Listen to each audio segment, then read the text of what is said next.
Hi, my name is Ray, and I'm a lawyer. And, My name's Amber and I'm a content creator. and we are the Mwitis. Mwitis.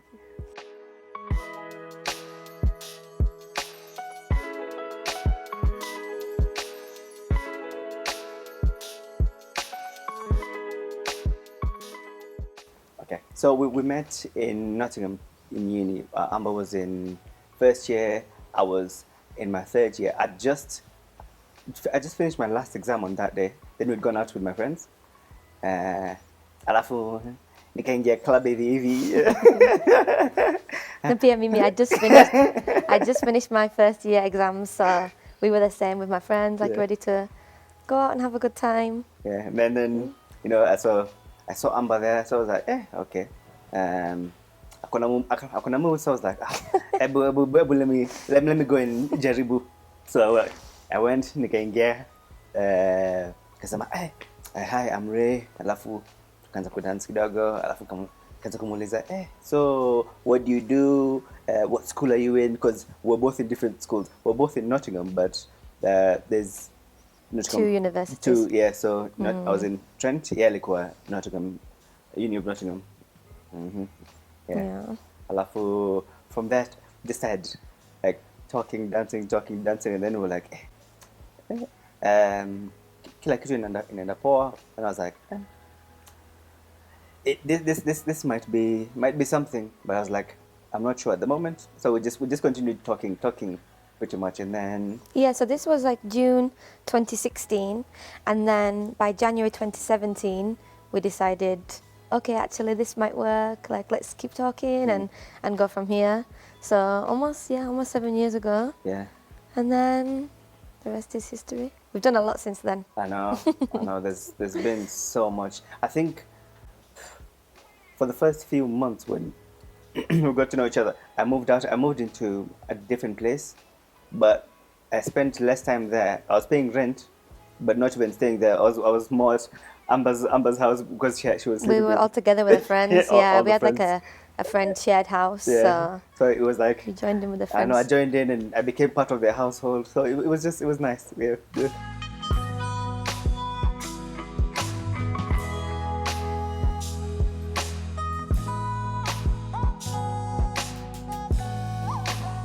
We were officially dating from January 2017. Yeah. So we met like June 2016, but by January 2017, we'd started officially dating. Yeah. And then later on that year was when we had the proposal. So, we're both very like adventurous people. We like going out and doing all kinds of things. So we'd go bowling, cinema, out for dinner. Go-karting. Yeah, we used to go kart a lot in India. Yeah, and then because we're both competitive, it's like we do the first one, and we're like, if she beats me by a few seconds, I'm like, sikubali. Next one we do, I beat her, then now we've got the decider, and then it's like, if that one doesn't go well, we're like, sawa. What's the next thing we're going to do? So we do air hockey instead to see who can win at that one, yeah. and then we do pool, things like pool, and yeah. So it was good. we're always going around and about. Yeah. And then we went on holiday to Italy, to Venice. Yeah. In like later that year after we started dating, because we both like exploring and traveling. So yeah. a bit of everything. I know. So it just felt like we're both in the same place because we're both like adventurous people. We liked traveling. We weren't really bothered about like how do I even say this, like material things as much. It was more of the experiences that we can share together. Yeah, we've got a similar mindset. Yeah. So it works. Yeah.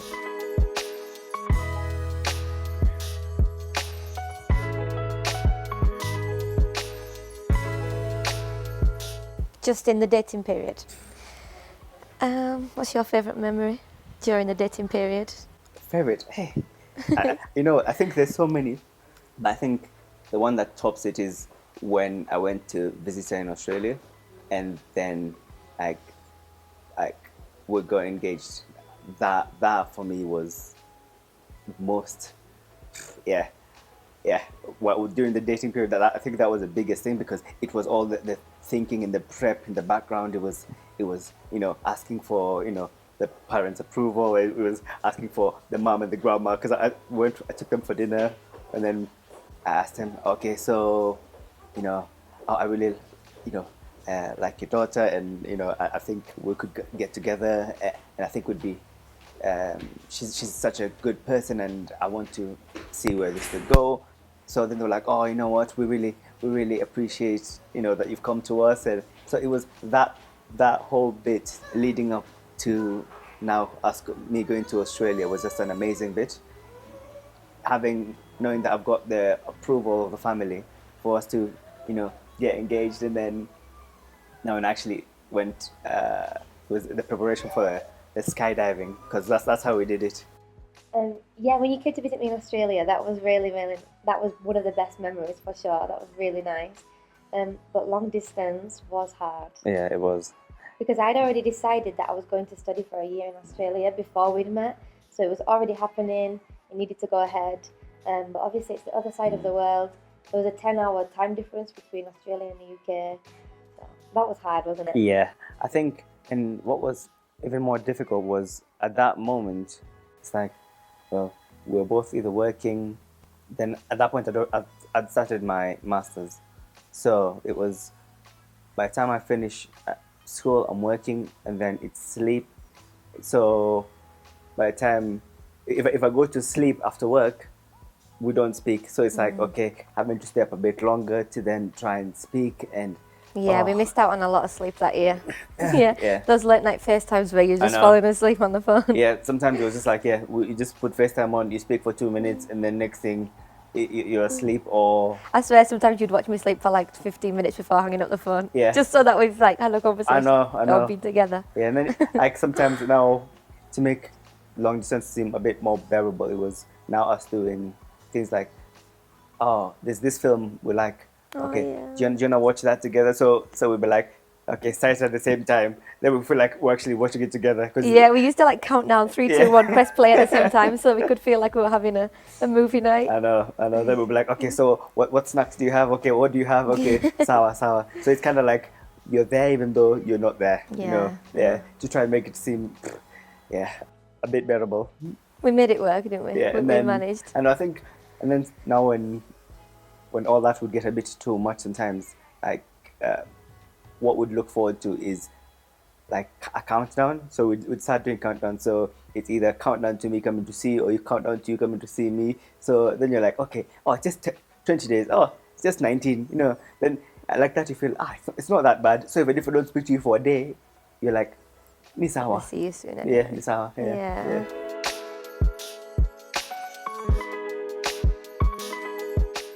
And then Australia, when you came, that was a time that we got engaged as well. Yeah. So it was a really special time. Yeah, that was really. Yeah, it was really nice. Stressed, but really like amazing. What about traveling across the world with a ring and wondering if you were going to lose it? Exactly. I think the biggest thing was, so I spoke to like Amber's like mom and grandma, because they're usually very like supportive and loving and all that, and they've just been so welcoming and loving to me like ever since we met. So I was like, if I'm going to ask for anyone's hand, it will be them. So they came to see me in Nottingham. I was like, oh yeah, so yeah, they knew we're going to. I was going to see Amber in Australia. They're like, oh, that's going to be really nice. So they came over. So then we had lunch together, and then that's when I asked them. I was like, so I think we were together for about an hour. I think I asked them 5 minutes before dinner was over, like because all the time I was like, where do I begin? Will they say yes? Watakata, watasema hivi, watasema bado hajamaliza chuo. You know, all these different things, like they're all running in my head at that moment. So, and then they said, oh, of course, you know. Then they said, oh, welcome to the family. Oh, then this was before I even said yes. What if I didn't say yes? Yeah. So then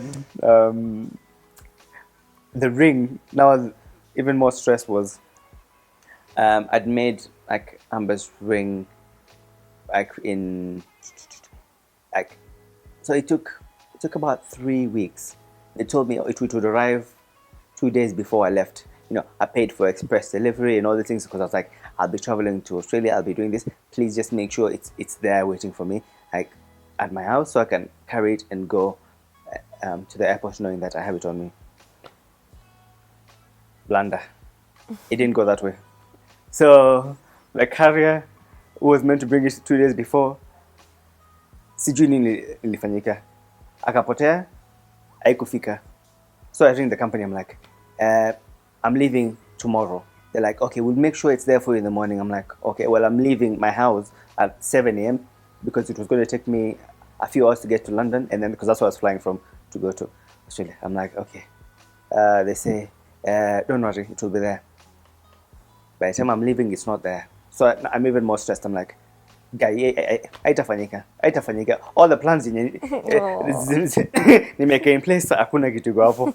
And then, so from there, I ring them. They say, okay, the carrier just missed you.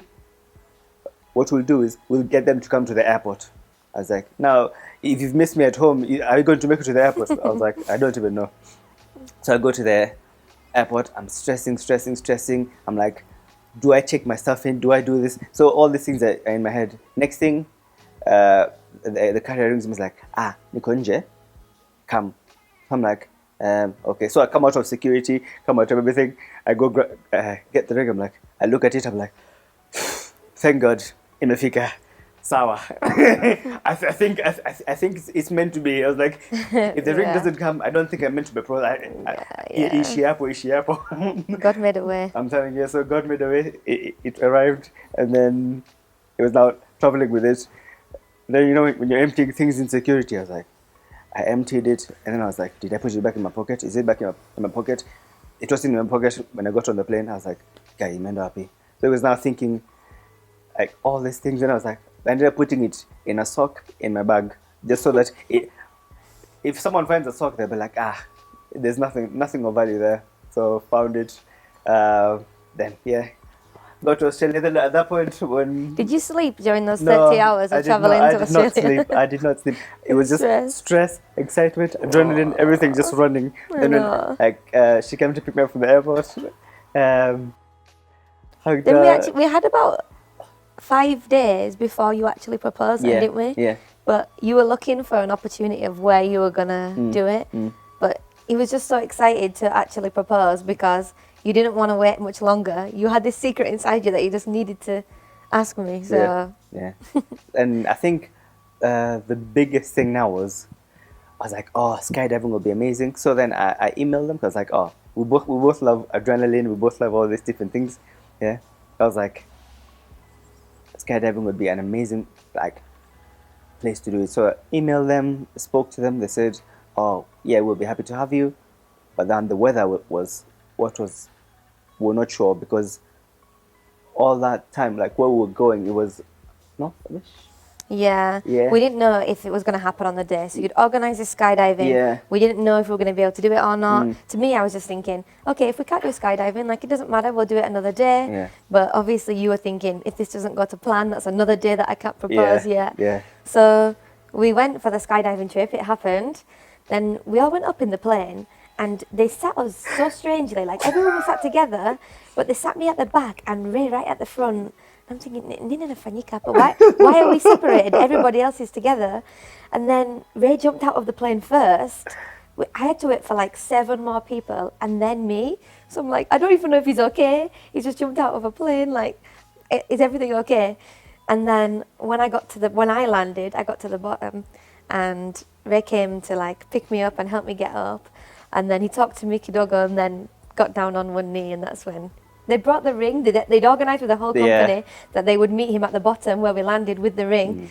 And then, got down on one knee and started saying all these emotional things. And, asked me to marry him. Oh, for now. Oh, that was nice. Yeah. And here we are.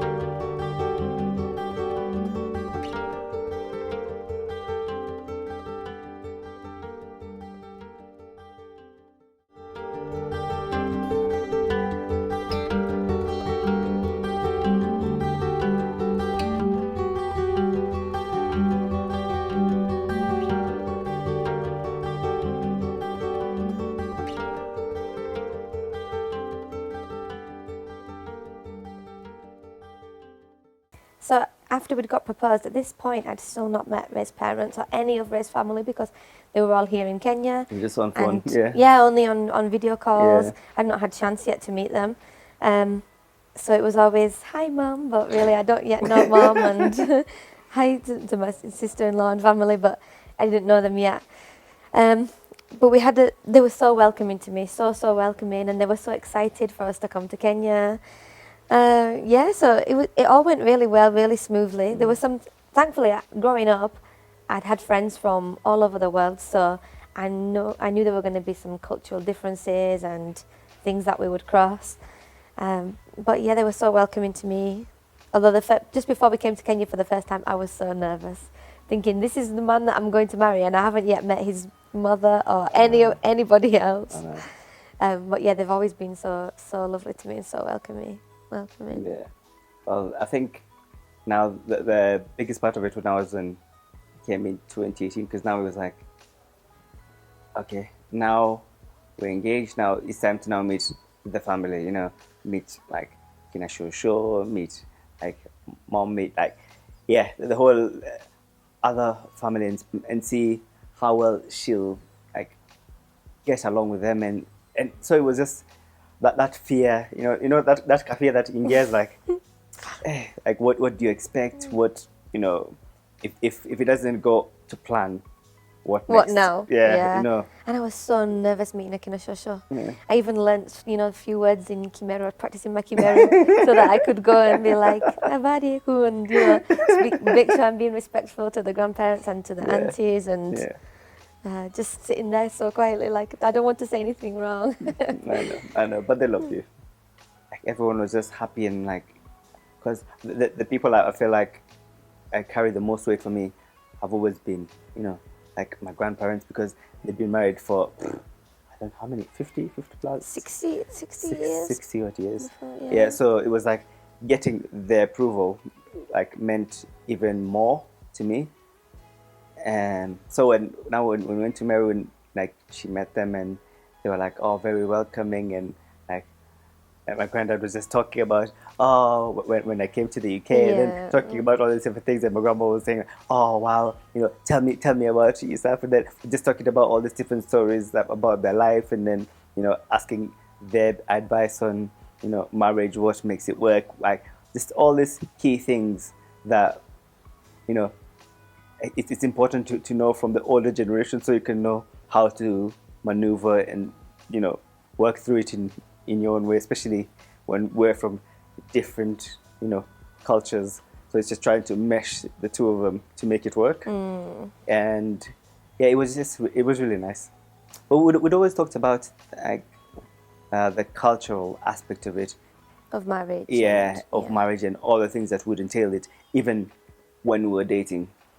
And I think that's because we had those conversations very early on. That's when I knew, I really want to marry this person and be with this person, because even if we were from different backgrounds, it didn't feel like it was like worlds apart. It just felt like we're two people from who felt like we'd known each other for like ages, and there wasn't much you needed to think about. Those times where you actually forget the person is white. It happens regularly. Like until someone's like, "Oh, Mzungu," then I'm like, "Oh yeah, she's actually Mzungu." But we don't actually think about it in that way. And because like she has the same values of family, like that.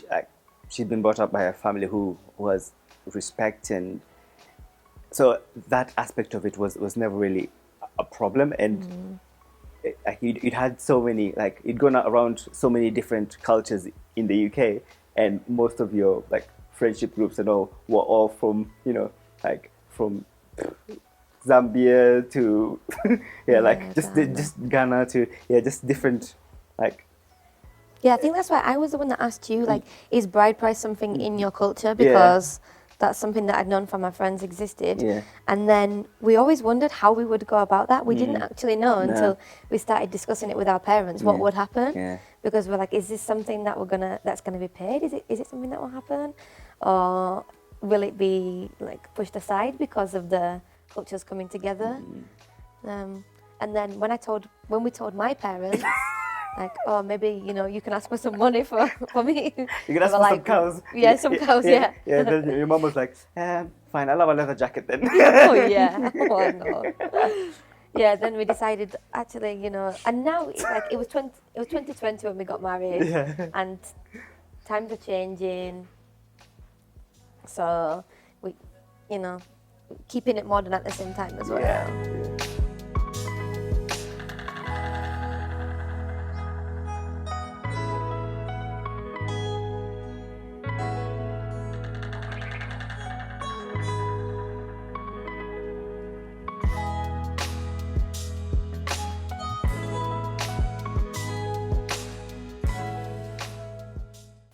Yeah, so we got married in December 2020. Yeah. But obviously it was COVID times. So there were only 12 people at our wedding. I know. And none of Red's family could be there because of COVID.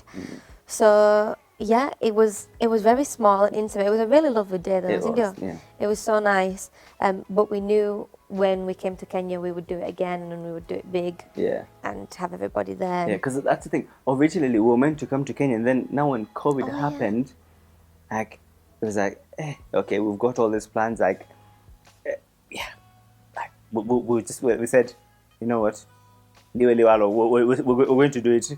Lockdown, you know. So as soon as the rules on our end had been like eased a bit, because before it was like household, like just a household that were allowed to be in one place. So now when they were eased kidogo, we're like, okay, let's just do it like a small intimate one. And then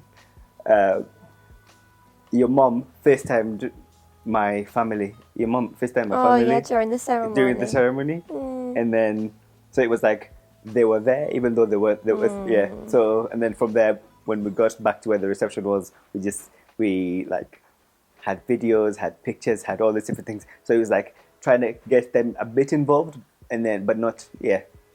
But then we made up for it when we came. So the year after we came to Kenya, and we brought like 16 or 18 members of my family, so that we could again do it here with other family and do some of the traditional monenos like within the ratio.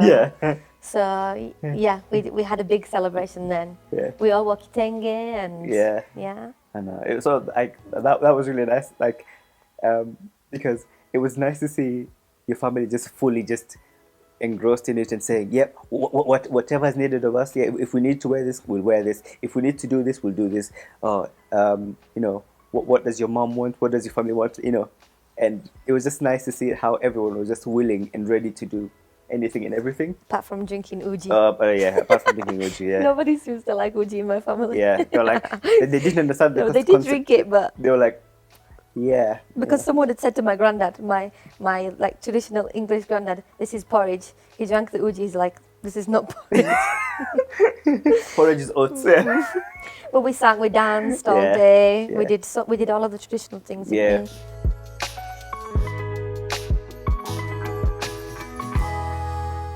So the first time that I came to Kenya was actually in 2018. So I'd spent almost a year here in total between 2018 2019.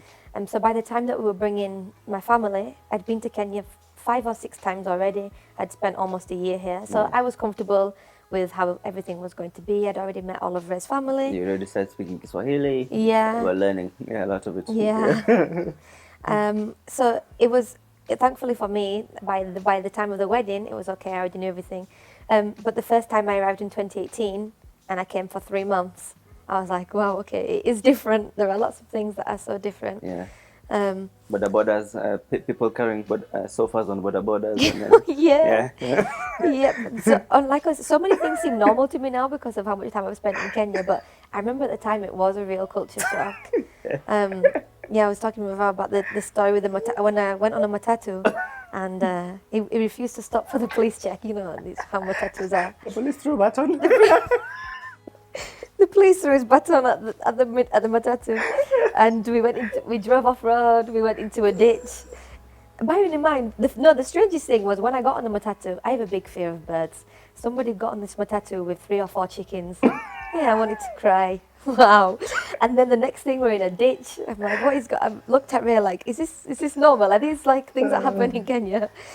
And then yeah, you had to get off the matatu and start pushing Yeah. with other I people. know. At that moment, you become the intern of the conductor. You're like, okay, you're collecting money, everything. Then next thing, when you ditch, you're like, ah, to because you're like, if you don't, you're in that ditch and there's no other matatu coming. Oh, do you know one thing that made me so obviously like a true foreigner Mzungu was when a police officer once stopped us and said, like, you know, I'm kind of thirsty and nisaidie kidogo. Na maji. So I had a bottle of water below my feet. I was like, oh, no problem. Here's a bottle of water if you're thirsty. Ray just looked at me like, no, let me explain later because this is that's not what this means.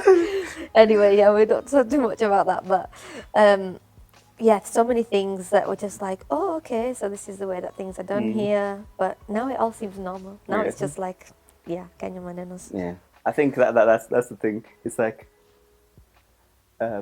you're very like open because it was like one thing when Nairobi you'll see a few white people, so you're like, okay, you go to Kina Village Market, or even drive along like Ngong Road, them sides you'll see like a few white people, so you don't feel as bad. Now we went to Meru and it was like, yeah, I think at that time you were the only white person in the area and everyone knew who you were. Yeah, I became known in Meru as, oh yeah, that Mzungu that lives there. And yeah. But yeah, I struggled when I first went to Meru and people everywhere I went, hey, Mzungu, Mzungu. Like, I just wanted to go to the shop and buy some groceries. People, hey, Mzungu, Mzungu. Or coming up, there were little children that would come up and be like, wow. And then be like, wow. Yeah. And I was like, what is going on? But yeah, it's all an adjustment and it became normal. Yeah. Well, you did well. Yeah. Thanks. Yeah.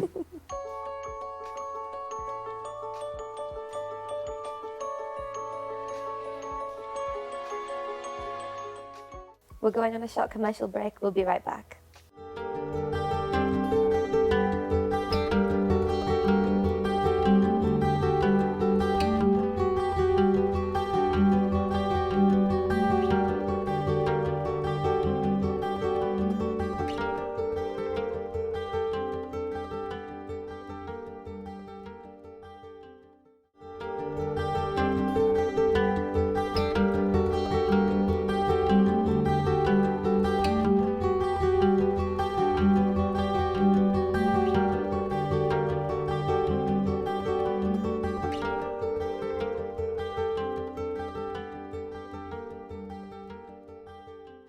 Welcome back, guys.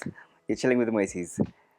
Right, so when it comes to now the third wedding, when we're like, okay, we want to do something smaller now with everyone in the same place, because now we'd all had the ratio, and it was like a few people, aunties and uncles and other people who were like, oh, I knew you and you're this small and this, you're like, oh, Sama, thank you. Yeah, now you're like, I don't want some of these people in my wedding because at the end of the day, you're just here because mom told you to come. So whoever's watching, I'm sorry, but it's true. So I was like, wanted a smaller one, but it was like now like my family who couldn't come, and now having Amber's family there with us. So it was just nice to just be able to do that. So most of the preparations actually began in the UK because there was like there's a few signs, a few things we'd made. Most of the preparations had started in the UK, so we decided what we're going to do is like, so from outfits to the Amber's wedding dress to what I was wearing for my day, and it was like we'd fitted everything, did all that there, then was packing bits in different places, because you're like, if you put everything in one case, alafu ipotee, utafika ni drama. So we just split everything up, from the decorations to just the signage to what else? We didn't bring that much because we were getting married in Diani. It's a beautiful place, so we knew the scenery itself was going to be so nice anyway. And that's why we chose where we were going to get married, because the venue was going to be nice. It was one of the places we were staying. Yeah, like a nice big villa. Yeah. with just the family. Yeah. And then the family all helped out so much on the day. I know. Everybody had a responsibility of setting up Balloon and arches to blowing all this up. Yeah. lining the seats. Yeah. Then the pasta came. Yeah. And the preparation started early, but there wasn't that much to do because again it wasn't this huge wedding. But that was our like white wedding, but in Kenya, so that we could do that again. Yeah. So even Amaya wore a little white dress, and I obviously wore a white dress, and you had a white outfit too. Yeah. I mean, yours was beige, kind of beige. Kind of beige, yeah. Yeah. And then we had just after celebrations there as well. So just food and everybody talking. Yeah. And then after that, it was so special because we'd waited so long for this to happen. Yeah. The plans had been made since 2017 when we got engaged. Yeah. And now finally in 2022 we're having that third and final wedding. Yeah. So we just waited so long for all of it to happen and all of our families to be together, experiencing those moments with us. I think that was just really emotional, just being there and just seeing all that coming into fruition. It was like, Nilia tu kidogo tu, si mob kidogo tu. You were definitely great. But yeah, it was really lovely. Yeah, after the wedding, we carried on holidaying because all of our family were with us, weren't they? Yeah. And to us, we'd kind of had our honeymoon already when we were in Australia the first time. Yeah. Because we did like a 3 or 4 week trip around the whole country. Yeah. So that was like our honeymoon after engagement. And then this time, we had all our family with us, so we kind of just holidayed all together. We had some time alone where we went for a nice meal and things. Yeah. But maybe we'll in like 10 years' time we'll probably have honeymoon in Guinea, and then keep celebrating. I know. Well, that's the thing. So now what we tend to do is we like to travel. So we'll be like, oh, okay, we haven't been to this place together. We haven't gone here. So we're like, okay, so what about us going on holiday here?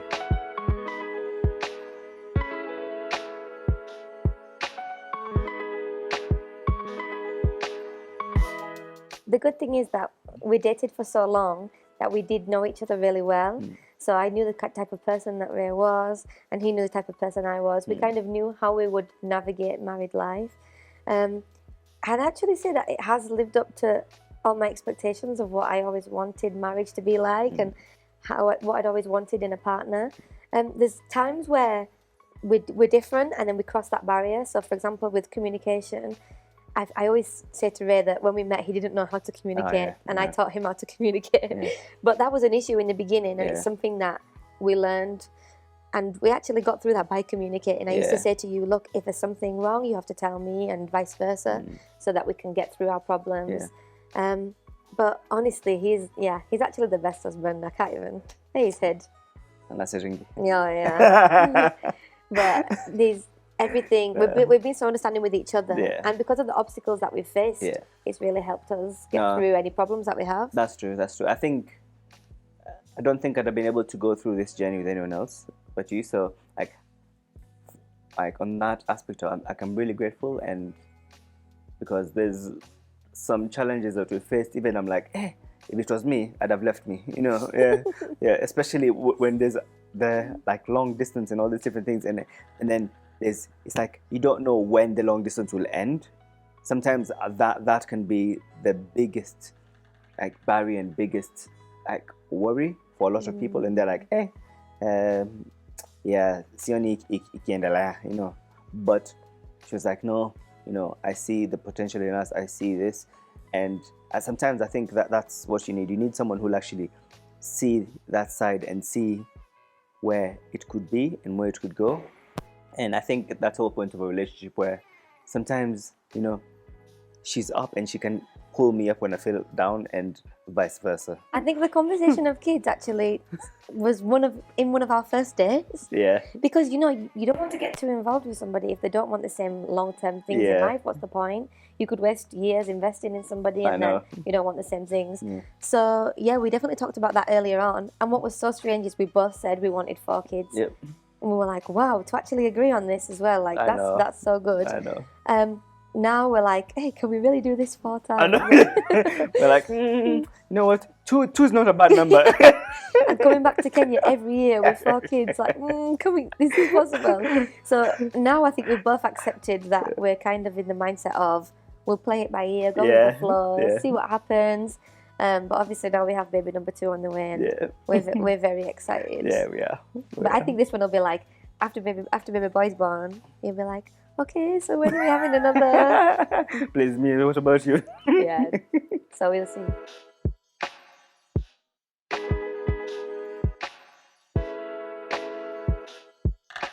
I actually love Kenyan culture. I think it's me that keeps trying to bring us back regularly. You know, there was a time earlier this year when we were actually talking about moving here and or spending a lot more time here, maybe even for 1 year, 2 years. So yeah, I love being in this country, and I love being back here. Yeah. Kenyan people are so friendly in general, and the celebrations, the food. Hey, I love the food. You know, people say to me Yeah. like, "But man, I love mandazi." And Amaya, the way she's obsessed with chapatis. Oh, yeah, she likes chapatis. And ugali. And ugali. Yeah, she talks about ugali nearly every day. I know.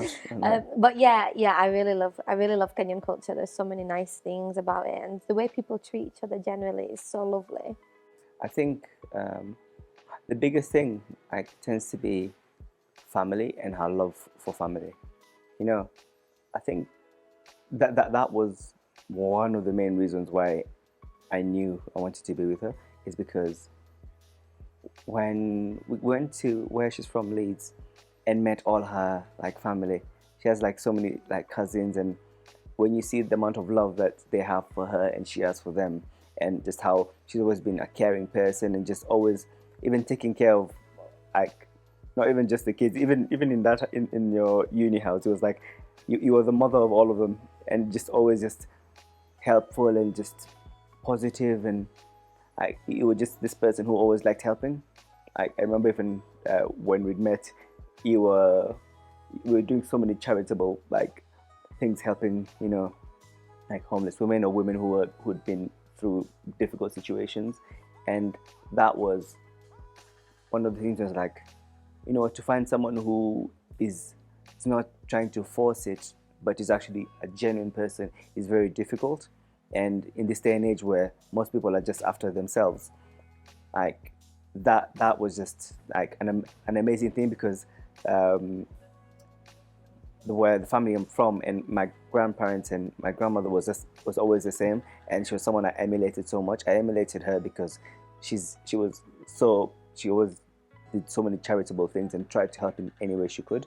So when I was and then my mom followed a bit of that, and then so now when I'm here trying to look for someone I can spend the rest of my life with, and then I see all these small things in how or what I'd always envisioned in having in a wife, in having in a partner, and she had it. I was like, yeah, I think this is me. This is what I want, and this is why I want to be with her. Yeah. Thanks. You know, dating during marriage is so much harder than dating before, especially after kids. Yeah. You have to make that time for each other. Yeah. You spend your evenings together generally after dinner, after the kids are in bed and so on. You spend time together, but to have that quality time together, you do have to plan and you have to think about how you will do that. So yeah, we definitely make time for it. You know, we have lots of family around us that take care of Amaya and encourage us to spend time together as well. So only a few weekends ago, we went for a night away in Nottingham where we met. And we go on date nights, don't we? And we plan things together. Don't get me wrong, it's not the same as pre-marriage, because you just don't have the time. But making time for that's so important, definitely. Yeah, I think that's very important to say. It's the, when you get married, it's you're making a conscious effort to continue being in the relationship. So that conscious effort is you saying, yes, I'm choosing you, not before, I'm choosing you now and choosing you every single day. Mm-hmm. So it's come from work, you'll get me something I like, or get me a drink, get me some flowers, I'll get you flowers, and it's small things that will just keep it more interesting. It's not just, oh, okay, I've come from home, I've brought some shopping to cook, it's not just it. It's more of getting you other things to make you feel appreciated. We can write a card, do small things, not just wait for, right, I know we're going out in 2 weeks, so I'll wait until the 2 weeks to tell you how much I care. It's every single day, just affirming the love, waking up and telling them that you care about them. Because I feel like now it's just become, I'll wait for Valentine's and then tell you how much I care. Apart the rest of the year, birthday, labda, najua. But apart from that, you don't say anything. Yeah. So it's just constantly doing it as well. Yeah.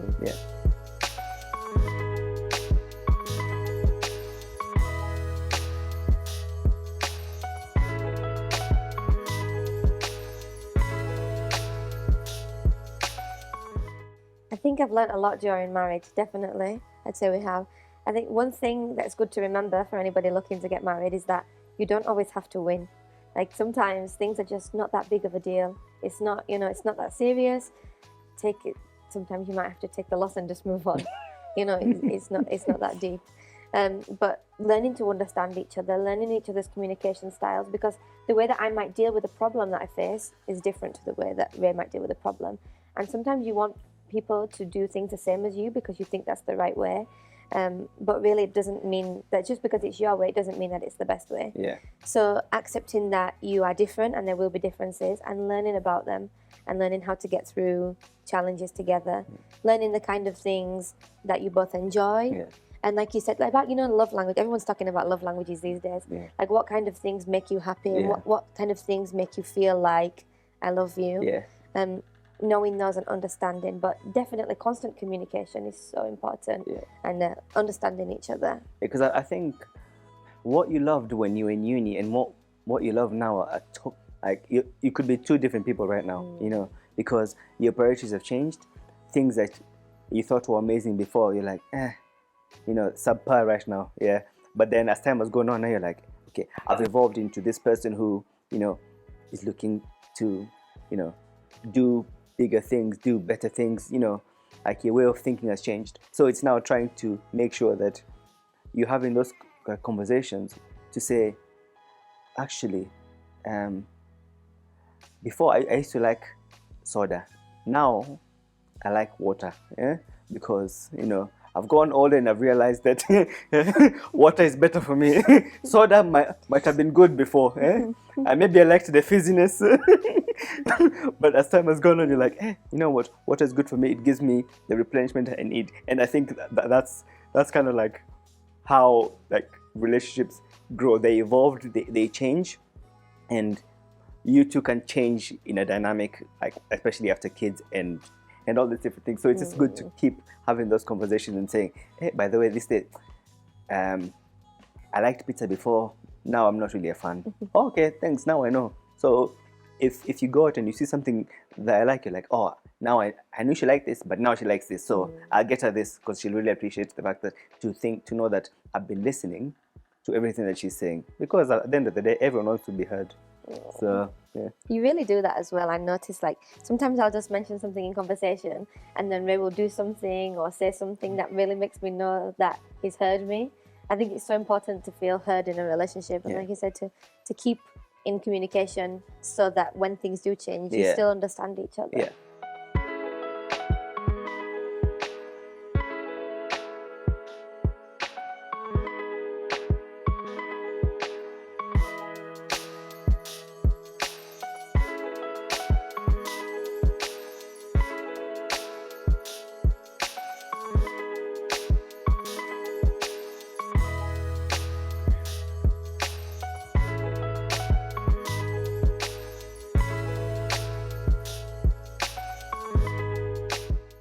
We are the Mwiti, and this is our love story.